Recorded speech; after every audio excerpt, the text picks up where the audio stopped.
Hello, students and parents. Welcome to our channel. My name is Tejpreet and I'm a senior mentor at my classroom.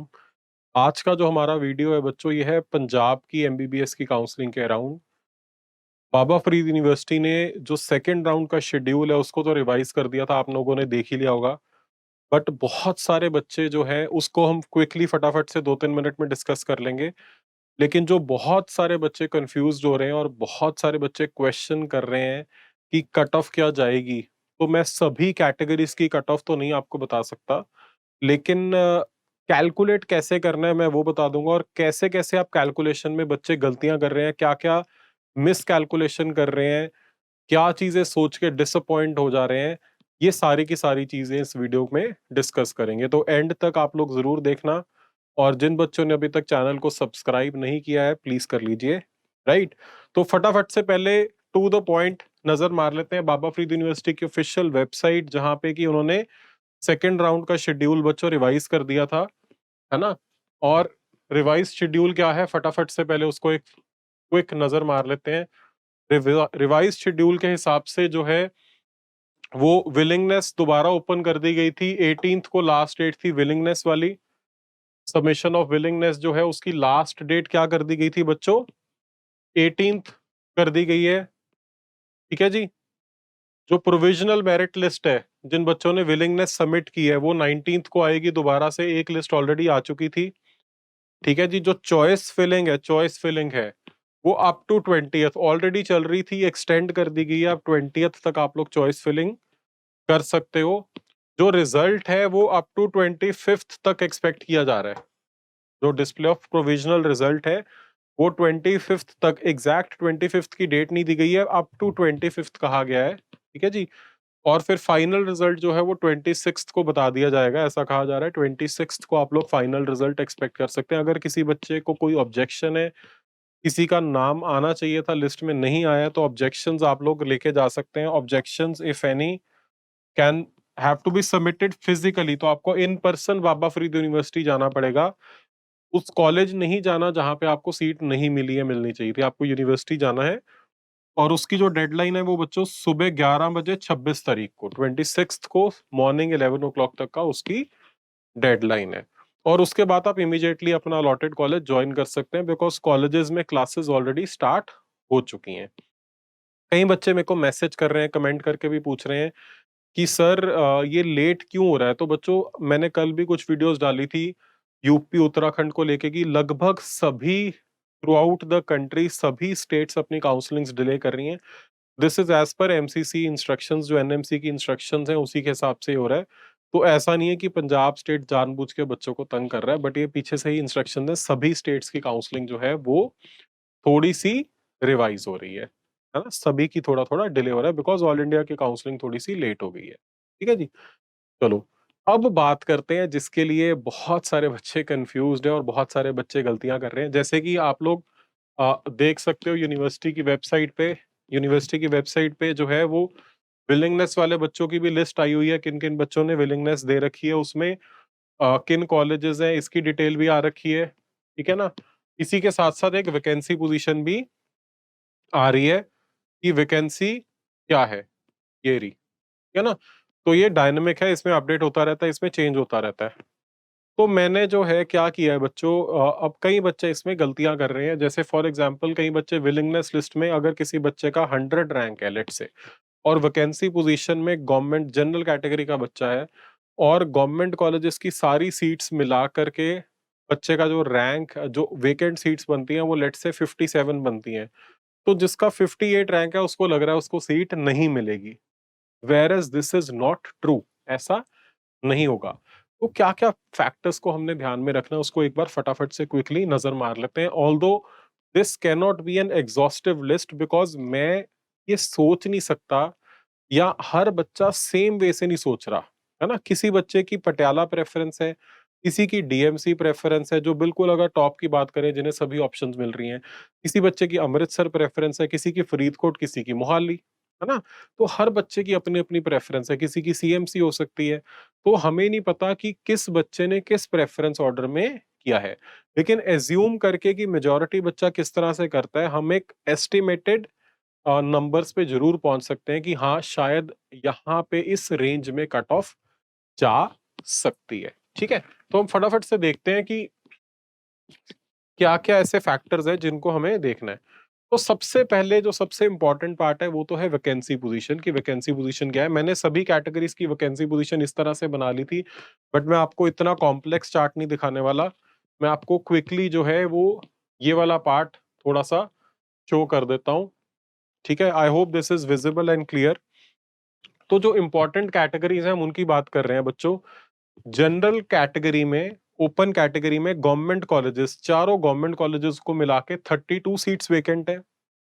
SC category में 6, BC category में 3, handicap में 23, police personal में 4, freedom fighter में 0 और NRI में 51 seats vacant है ना। और बहुत सारी कैटेगरीज हैं, मैंने उनको काउंट नहीं किया, ये इंपॉर्टेंट इंपॉर्टेंट कैटेगरीज को लेके चल रहा हूँ। सेमी गवर्नमेंट में 57 सीट्स बच्चों हैं अवेलेबल। कहाँ पे? सेमी गवर्नमेंट कॉलेजेस में जनरल कैटेगरी के लिए 24 SC, 10 BC, 14 handicap, police personal 3, freedom fighter 3, NRI 0 because NRI seats होती नहीं है सेमी गवर्नमेंट में। मैनेजमेंट में 87 सीट्स जनरल कैटेगरी की खाली पड़ी हुई है। 73 SC, 27 BC, 25 handicap, 5 police personal, 5 freedom fighter and 105 NRI seats जो है वो वेकेंट पड़ी हुई है, खाली पड़ी हुई है। ठीक है जी। अब मान लीजिए कोई बच्चा है ना, जो है जिसने सिर्फ गवर्नमेंट कॉलेजेस फिल किए हैं, जो सिर्फ गवर्नमेंट कॉलेज देख रहा है, और उसका विलिंगनेस लिस्ट में नो वाले बच्चे हटा के, जिनका नो है, जो सिर्फ सीएमसी के लिए एलिजिबल हैं या एसजीआरडी के लिए एलिजिबल है, उनको हटा के जो है, अगर बच्चे को लगता है कि मेरा रैंक 33 है, तो ऐसा अगर कोई बच्चा सोच रहा है कि बिकॉज सिर्फ 32 सीट्स वेकेंट है तो ऐसा नहीं होगा कि आपको सीट नहीं मिलेगी, है ना, ये गलत सोच होगी। ठीक है जी। जो एनआरआई सीट्स हैं, अगर आप देखो यहाँ पे मैंने नीचे एक और टेबल बनाया है, ये टेबल है विलिंगनेस लिस्ट। जो विलिंगनेस लिस्ट है उसमें जिन बच्चों ने अपनी विलिंगनेस अभी तक सबमिट की है, उसमें से ये वाली जो कैटेगरीज है, handicap category, police personal, freedom fighter और एनआरआई, इन कैटेगरीज में कितने कितने बच्चे हैं जिन्होंने सिर्फ गवर्नमेंट के लिए यस कहा है, government of private and private only. तो अगर आप देखोगे हैंडीकैप में 2 ही बच्चे हैं गवर्नमेंट कैटेगरी, गवर्नमेंट सीट वाले। तो लेट से दोनों बच्चे सीट ले लेते हैं तो भी 21 सीट्स जो हैं वो यहाँ पे ऐड हो रही हैं बच्चों। 21 सीट्स जो हैं वो यहाँ पे ऐड हो रही हैं। तो अगर हम यहाँ पे कैलकुलेशन करें तो 32 सीट्स प्लस 21 सीट्स तो ये वाली आ गई। ठीक है, इसके बाद आप देखो पुलिस पर्सनल की 4 सीटें खाली हैं, लेकिन एक ही बच्चा है लिस्ट में गवर्नमेंट वाला, तो 3 सीटें ये भी ऐड होगी। एनआरआई में देखो सबसे ज्यादा एडिशन, 51 सीट्स हैं गवर्नमेंट कॉलेजेस में वेकेंट, एंड सिर्फ 2 ही ऐसे एनआरआई स्टूडेंट्स हैं जिन्होंने गवर्नमेंट कॉलेज भरे हैं। 6 ऐसे बच्चे हैं जिन्होंने गवर्नमेंट एंड प्राइवेट दोनों भरा है। एक बार के लिए ज्यूम कर लो कि 8 के 8 बच्चे जो हैं, 8 के 8 स्टूडेंट्स गवर्नमेंट कॉलेजेस में सीट ले लेते हैं। वैसे ऐसा होगा नहीं। तब भी आप देखो 43 सीट्स खाली पड़ी हैं। 43 plus 3 46 plus 21 67 and 32, 67 and 32, 99 seats, approximately 100 seats जो हैं वो आपके लिए खाली हो गई हैं बच्चों, गवर्नमेंट कॉलेजेस में जनरल कैटेगरी के बच्चों के। अब कई बच्चे पूछ रहे हैं कि सर ये एनआरआई वाली सीट्स एससी कैटेगरी में क्यों नहीं आ रही हैं, बीसी में क्यों नहीं आ रही हैं? बिकॉज जब ये सीट्स क्रिएट हुई थी तो ये सिर्फ ओपन कैटेगरी में से बाहर हुई थी। ठीक है ना। अगर ये प्रोपोर्शनेटली लेट से किसी कॉलेज में 15 सीट्स बननी थी, तो जनरल कैटेगरी में से 8 निकली होती हैं, 7 और 7 हर एक रिजर्व कैटेगरी से एक एक होती, तो ये वापस भी वैसे जाती। बिकॉज पूरी सीट्स ओपन कैटेगरी से एक्सट्रैक्ट की गई हैं, क्रिएट की गई हैं, इसीलिए ये वापस ओपन कैटेगरी में ही जाती हैं। तो आप देखो ऑलमोस्ट 100 सीट्स जो हैं वो गवर्नमेंट कोटा की खाली बच्चों हो गई हैं। सिमिलरली सेमी गवर्नमेंट में जो है वो 57 प्लस 13 प्लस 3 प्लस 3, है ना, 19 और 57। ठीक है जी। अप्रोक्सीमेटली आप मान के चलो 76 सीट्स जो है, अप्रोक्सीमेटली 80 सीट सेमी गवर्नमेंट की भी खाली हो जाती हैं ओपन कैटेगरी के बच्चों के लिए। सिमिलरली हम मैनेजमेंट सीट्स के लिए कैलकुलेट कर सकते हैं। तो इस तरह से we will get a better idea कि हम कहाँ पे स्टैंड कर रहे हैं। तो ये सबको हमें कॉम्बिनेशन में देखना इम्पोर्टेंट है, ठीक है? अब एक फैक्टर और है जो लगभग सभी बच्चे इग्नोर कर रहे हैं, है ना? अब लेट्स से हमने बात कर ली कि ऑलमोस्ट 100 सीट्स हैं गवर्नमेंट की जो खाली हैं, है ना? अब इसका मतलब ये है कि जिसका विलिंगनेस लिस्ट में 100th नेम है और एक बार अगर अज्यूम करें कि सभी बच्चे गवर्नमेंट सीट ले लेते हैं, तो क्या 101 जो नई मेरिट लिस्ट है उसमें जिसका 101 नंबर है उसको सीट नहीं मिलेगी? तो again this is also false. ये भी हाइपोथेसिस, ये भी थ्योरी गलत है। और मैं आपको बता देता हूँ कि ये थ्योरी क्यों गलत है, क्योंकि अगर आप उस लिस्ट को देखोगे, ये मैं आपको दिखाता हूँ, मैंने थोड़ी-सी जो वर्किंग की है, ये मेरिट लिस्ट है जो अपलोडेड है। इसमें अगर आप देखोगे तो इनमें से काफ़ी मेजॉरिटी बच्चा है जिनको राउंड 1 में पहले ही सीट अलॉट हो चुकी है। आप ये देखो कितने बच्चों को, किसी को डीएमसी, जीएमसी, फरीदकोट, मोहाली, इस तरह से जो है मेजॉरिटी बच्चे ऐसे हैं जिनको कोई ना कोई सीट खाली, जिनको फर्स्ट राउंड में अलॉट हो चुकी है। ठीक है ना? अब इनमें से भी मेजॉरिटी बच्चों ने जॉइन कर ली होगी, नहीं तो वैकेंसी पोजीशन इतनी ज़्यादा कम ना होती अगर आप प्योरली गवर्नमेंट की बात करोगे। ठीक है ना? तो अब हम देखते हैं, इसका भी मैंने एक समरी बना ली थी आप लोगों के लिए इसी के साइड पे, यहाँ पे अब हम चेक करते हैं इसको। ये देखो, यहाँ पे अगर आप इस टेबल को अब चेक करोगे, तो आप देख सकते हो मैंने क्या किया है कि जिन बच्चों ने विलिंगनेस सबमिट की है राउंड 1 से राउंड 2 के लिए, उनमें से कितने बच्चे हैं जिनको राउंड 1 में सीट अलॉट हो चुकी है, और ये सिर्फ टॉप 200 मैंने बच्चे काउंट किए हैं, जो फर्स्ट 200 स्टूडेंट्स हैं। Obviously it is a long list, 2000 बच्चे के लिए कैलकुलेट करना बहुत चैलेंजिंग और बहुत ही डिमांडिंग टास्क है। तो मैंने पूरा नहीं किया है, सिर्फ फर्स्ट 200 में, ताकि आपको एक सिस्टम समझा सकूँ और आपको बता सकूँ कि अगर आप डिसअपॉइंट हो रहे हो, अगर आप ऐसा सोच रहे हो कि आप उस मेरिट से बाहर और इस बार मेरिट बहुत ज़्यादा हाई जाने वाला है, तो ऐसा कुछ नहीं होने वाला है। We are looking at similar merit as compare to 2021, जैसे 2021 में था, ऑलमोस्ट उसी के आस-पास जो है वो मेरिट जाता हुआ नज़र आ रहा है। प्लस माइनस 3-4 मार्क्स ज़रूर हो सकता है। तो अब आप देखो, अमृतसर ओपन कैटेगरी के 54 स्टूडेंट्स ऐसे हैं टॉप 200 में, जिनको अमृतसर अलॉट हुआ हुआ है राउंड 1 में भी। और अमृतसर में 54 सीट्स थोड़ी खाली हैं। अगर अमृतसर में आप गवर्नमेंट की ओपन की देखोगे तो सिर्फ 4 सीट्स खाली हैं। यानी कि एटलीस्ट 50 स्टूडेंट्स तो ऐसे हैं जो ऑलरेडी सीट होल्ड कर रहे हैं। ठीक है ना? तो अगर 100 सीट्स वेकेंट हैं, अगर 100 सीट्स वेकेंट हैं और सिर्फ जो है वो 50 सिर्फ 4 ऐसे स्टूडेंट्स हैं, तो आप देखो कि जो मेरिट है वो 150 पे तो पहले ही चला गया। ठीक है ना? सिमिलरली पटियाला के 2 बच्चे हैं, फरीदकोट के 18, ये मैं जनरल कैटेगरी की बात कर रहा हूँ। तो अगर आप गवर्नमेंट कॉलेजेस की बात करोगे, ठीक है ना? गवर्नमेंट कॉलेजेस का अगर हम टोटल लगाएँगे, तो 54 प्लस 2 प्लस 18 प्लस 17, ठीक है जी? 91 ऐसे स्टूडेंट्स हैं टॉप 200 में, टॉप 200 में 91 ऐसे स्टूडेंट्स हैं जो ऑलरेडी एक सीट होल्ड करके बैठे हुए हैं। तो अगर मान लीजिए अमृतसर वाला बच्चा अपग्रेड होके पटियाला में चले जाता है, तो अमृतसर वाली सीट तो खाली होगी ना, तो नेट वैकेंसी पोजीशन तो वहीं की वहीं रही। तो टॉप 100 में से नाइ टॉप 200 में से ये 200 स्टूडेंट्स हैं, इनमें से 91 तो सिर्फ ऐसे ही बच्चा है। अगर आप डीएमसी गवर्नमेंट इसमें ऐड कर दो, ठीक है? तो हम 92 पे आ गए। 92 ऐसे बच्चे हैं आउट ऑफ 200, सो 108 बच्चे ही ऐसे रह गए जिनको सीट अलॉटेड, लेकिन उसमें से भी आप आगे देखो, पिम्स की गवर्नमेंट सीट अलॉटेड है, डीएमसी की मैनेजमेंट सीट अलॉटेड है, सीएमसी की ओपन कैटेगरी की सीट्स अलॉटेड है। तो टोटल 133 ऐसे स्टूडेंट्स बन रहे हैं आउट ऑफ 200 जो ऑलरेडी एक सीट होल्ड कर रहे हैं। और शायद इनमें से 15 या 20 ऐसे होंगे जिन्होंने ज्वाइन नहीं किया हुआ है, बट मेजॉरिटी बच्चा ज्वाइन करके बैठा हुआ है। तो आप इस नंबर को अगर आप 15 टू 20 भी माइनस कर लो, तो 110 बच्चा, 115 बच्चा ऐसा है टॉप 200 में जो ऑलरेडी सीट होल्ड करके बैठा हुआ है। तो आपके पास गवर्नमेंट में कितनी सीट्स खाली थी, हमने यहाँ पे बात की थी। गवर्नमेंट की हमने जब कैलकुलेशन की थी तो we had come to a conclusion कि लगभग 100 सीट्स खाली हैं। 100 प्लस 115, सो 215 रैंक तक तो सीधी-सीधी कट ऑफ जा रही है। अब इसके अंदर हो सकता है कुछ बच्चे रिजर्व कैटेगरी वाले भी निकले, तो 220, 225, 230 मेरिट लिस्ट तक हम लोग पहुंच गए।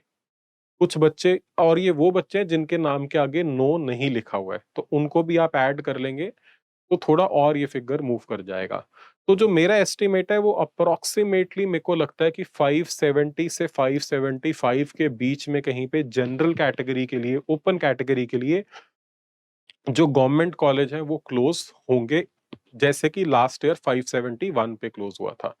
तो जैसे 2021 में 571 पे क्लोज हुआ था, मैं इस बार भी 570 से 575 के बीच में एक्सपेक्ट कर रहा हूँ क्लोज होगा। ठीक है? अब चलते हैं सेमी गवर्नमेंट पे। अगर हम सेमी गवर्नमेंट की बच्चों बात करें तो सेमी गवर्नमेंट की 30 सीट्स तो पिम्स में ही है, टॉप 200 में। सिमिलरली ज्ञान सागर के लिए भी कुछ सीट्स ऑलरेडी बच्चे होल्ड करके बैठे हुए हैं जो आगे मूव कर जाएंगे। और सेमी गवर्नमेंट सीट में क्या होता है कि अप्रोक्सीमेटली 2.5:1 का रेशियो फॉलो होता है। ये क्या रेशियो है सर, आप किस रेशियो की बात कर रहे हो? तो मैं ये बता रहा हूँ कि लेट्स हर बच्चा सेमी गवर्नमेंट सीट अफोर्ड नहीं करता है। कई बच्चे ऐसे हैं जो सेमी गवर्नमेंट सीट अफोर्ड नहीं करते हैं या सेमी गवर्नमेंट सीट नहीं लेना पसंद करते हैं। जैसे गवर्नमेंट सीट्स तो हर बच्चा ले रहा होता है। मैं आपको दूसरी लिस्ट से एक बार एक्सप्लेन करता हूँ यहाँ पे। आप देखो, जब तक अगर आप इस कॉलम को देखोगे, एन कॉलम को, तो जो टॉप के रैंक्स है वहां पे हर बच्चे को सीट अलॉटेड है ना? और मोस्टली गवर्नमेंट कॉलेजेस के बच्चे हैं, बीच बीच में कोई ना कोई डीएमसी वाला बच्चा आ जाता है। अब जैसे ही हम सेमी गवर्नमेंट सीट्स पे आए, जैसे ही हम सेमी गवर्नमेंट सीट्स पे आए, तो आप देखोगे कि एक बच्चे ने ली, एक ने छोड़ दी, दो तीन ने ली, एक ने छोड़ दी, फिर तीन ने छोड़ दी, एक ने ली, चार पांच ने छोड़ दी, चार पांच ने ली, चार पांच ने छोड़ दी। तो अगर आप इसकी रेशियो कैलकुलेट करो, अगर हम इसकी रेशियो कैलकुलेट करें तो अप्रोक्सीमेटली 2.5 के अगेंस्ट, 2.5 स्टूडेंट्स के अगेंस्ट वन स्टूडेंट ऐसा होता है जिसने सीट ली है। तो अगर हम सेमी गवर्नमेंट की बात कर रहे हैं कि ऑलमोस्ट 75 सीट्स खाली हैं, 75 76 अगर सीट्स खाली हैं, तो इसका मतलब है 75 इंटू टू 150 प्लस 30 180, लगभग 200 अगले रैंक तक सेमी गवर्नमेंट सीट मिलनी चाहिए। तो अगर हम गवर्नमेंट सीट 230 240 के बीच में कहीं पे क्लोज कर रहे थे, तो we need to add another 180 200 students जहां पे कि सेमी गवर्नमेंट सीट क्लोज होगी। तो सेमी गवर्नमेंट का एस्टिमेट वही 545 मार्क्स के आसपास है कि 545 के अराउंड ज्ञान सागर की सेमी गवर्नमेंट सीट जो है वो खत्म हो जानी चाहिए। मैंने इसमें बच्चों अ, जो आपका नया कॉलेज है white medical college, Chintpurni medical college, उसको भी काउंट नहीं किया है।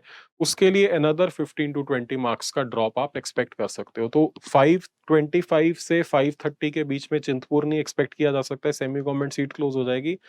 और ज्ञान सागर की जो सीट है वो एक्सपेक्टेड है कि 545 से 550 के बीच में, रफली 545 के आसपास कहीं पे क्लोज होनी चाहिए।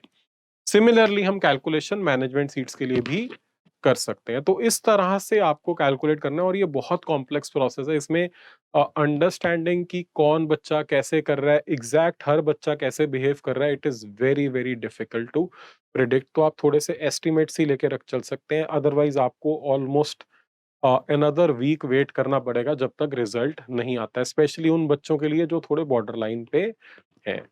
और मैं एक बार फिर से कस्टमरी रिक्वेस्ट आप लोगों को करना चाहता हूँ कि प्लीज इतने मार्क्स पे क्या मिल जाएगा ऐसे क्वेश्चंस कमेंट पे मत लिखो, मैं आंसर नहीं कर पाऊंगा। Because for every student we have to work very hard. ऐसे हम एक रैंडम ये नहीं बता सकते कि यार ये मिल जाएगा, है ना? तो जो बच्चे इंस्टीट्यूट के हैं, जो बच्चे रेगुलरली हमारे पास आके मिलते रहते हैं, जो बच्चे पेड काउंसलिंग के थ्रू हमारे साथ जुड़े हुए हैं, उनके लिए तो definitely we are doing all the back end working और फिर उनको सजेस्ट कर रहे हैं। लेकिन कमेंट पे बच्चों बताना बहुत ही बहुत बहुत मुश्किल है। अदरवाइज आपके लिए एक जस्ट एक एस्टिमेट सी मैं आपसे शेयर कर सकता हूँ जो जेनरिक ओवरव्यू वाले हैं। बहुत ज़्यादा फॉर एवरी स्टूडेंट, बिकॉज़ एक बच्चे पे काफ़ी आपको मेहनत करनी पड़ती है, तब आप उसके लिए कस्टमाइज्ड सॉल्यूशन बना सकते हो, right? So I hope this is helpful, this will guide you कि किस तरह से करना है, क्यों आपकी कैलकुलेशन नहीं बैठ रही है, क्यों आपको नहीं समझ आ रहा कि पिछली बार कट ऑफ इतने रैंक तक या इतने मार्क्स तक कैसे चलेगी थी। I hope this helps satisfy the nerves, I hope this helps pacify you and increase the probability in your mind कि आपको सीट मिल सकती है। ठीक है? My best wishes are with all of you. I hope कि आप में से सभी बच्चे जो डिजर्व करते हैं, जिनके रैंक्स अच्छे हैं, जिनके मार्क्स अच्छे हैं, उनको अपनी अपनी डिजायरेबल सीट्स जो है वो मिल जाए। सभी बच्चों को तो नहीं मिल सकती हैं, इसीलिए मैं डिज़र्व का मतलब ये नहीं है कि जिस बच्चे का मार्क्स कम है वो डिज़र्व नहीं करता, बट मैं सिर्फ मार्क्स के बेसिस पे डिज़र्व की बात कर सकूँगा। आप सभी बच्चे कामयाब हो, ये मेरी मन से दुआ है। Thank you so much, students and parents. We'll see you in the next video. Thank you.